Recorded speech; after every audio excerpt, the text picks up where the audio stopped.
There is still no word as to whether the police will re-enter Pike River mine, as the timeframe initially set to breach the mine's first seal rapidly approaches.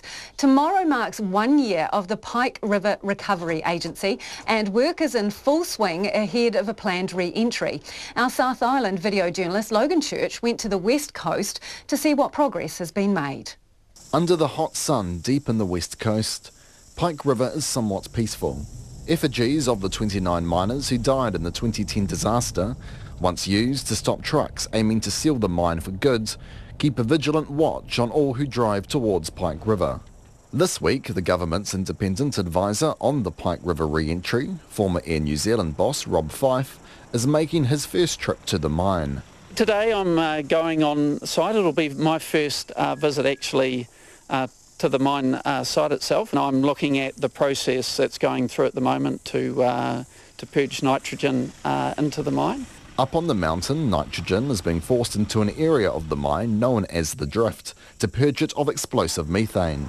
Back in HQ in Greymouth, Chief Operating Officer Dingy Passenson gives me the latest on how that work is going. We're about halfway, but then there's another stage later on where we take the nitrogen out and bring the fresh air in.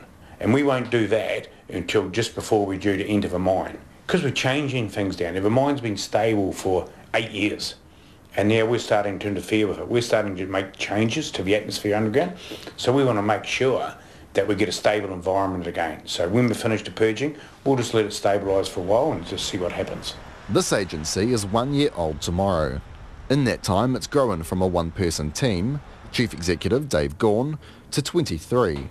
When you think how long it took other owners to come up with a plan and so forth to where we've got is great progress, you know. And the agency is growing with 3 more job openings: an electrical technician, health and safety coordinator and an office coordinator. This week, 3 contracts have been signed with Australian companies to hire mining equipment such as loaders, a drift runner, which is basically a kitted out underground SUV, a refuge chamber and a roof bolting rig. Given the nature of the work and the site's history, the Pike River Recovery Agency is under incredible scrutiny, especially from organisations such as WorkSafe. We've had about 4 visits since December. You look at the end of the day, we welcome them on site at any time. It's another set of eyes, you know, and because at times, you know, they'll see things we don't see. But there is still one big question mark hanging over the re-entry. Will the police go into the mine when it happens?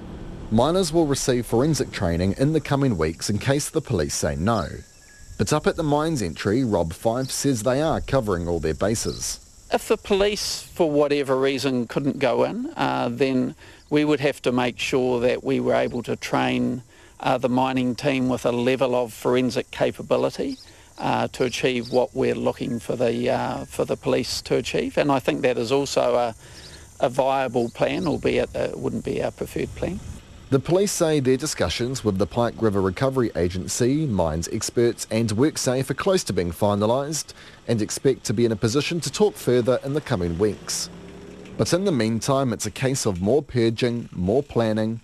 The first seal is set to be breached sometime around mid-February. On the west coast for Checkpoint, Logan Church.